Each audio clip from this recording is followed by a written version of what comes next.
Huh. Did you see that? They'll call it an anomaly, but whatever it is, it that it got affected by the hurricane, or obviously interacted with the hurricane. Something something from land or space. I don't know. But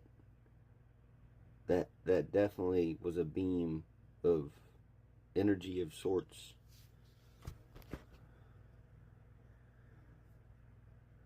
And yeah. Huh. Okay then.